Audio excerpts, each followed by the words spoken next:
Oi, meu grupo escolheu falar sobre a Igreja da Nossa Senhora da Candelária, do Rio de Janeiro. A obra escolhida é do período neoclássico, e para entender um pouco melhor sobre, nós vamos falar algumas características dessa época. Esse estilo veio para o Brasil através da família real portuguesa, no ano de 1820, e percorreu até o final do século XIX.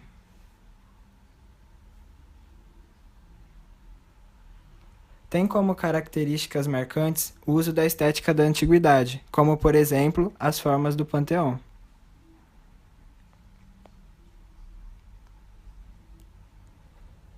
Os materiais mais utilizados nessa época foram mármore, madeira, pedra e granito.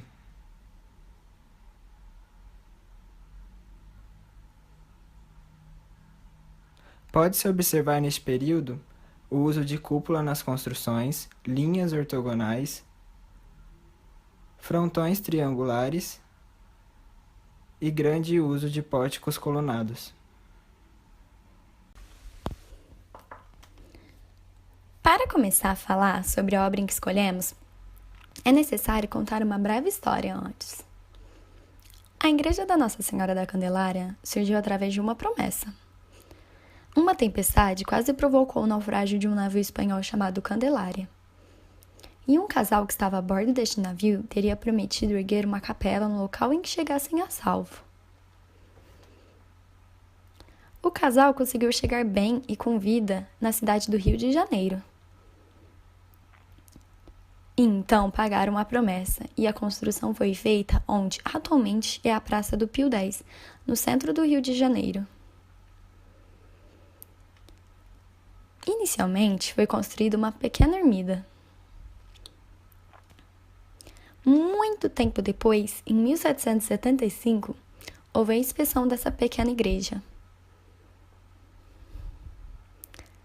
Foi um engenheiro militar, Sargento Francisco João Rócio, que foi chamado para desenhar a expansão e os novos planos da igreja. Essa nova igreja teve a planta em cruz latina e ficou com aproximadamente 2.900 metros quadrados. É importante lembrar que essa obra teve sua conclusão iniciada no período barroco, porém, seu estilo dominante continua sendo neoclássico. Sua primeira inauguração foi em 1811 e só teve uma nave. Anos depois, o projeto foi ampliado e ganhou 2 outras naves. E em 1877, teve a conclusão da construção da cúpula e, apesar de todas essas reformas, a fachada permaneceu com o projeto inicial do Sargento Francisco.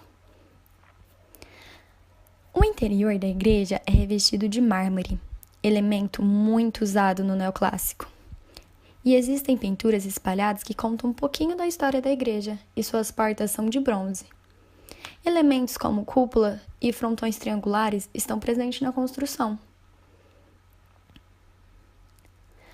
Atualmente, a igreja se encontra assim, e é considerada uma das mais bonitas do Brasil. Ela ainda é muito usada para missas, batizados e muitos casamentos. Bom, esse foi o nosso vídeo para falar resumidamente sobre a Igreja da Nossa Senhora da Candelária. Até a próxima!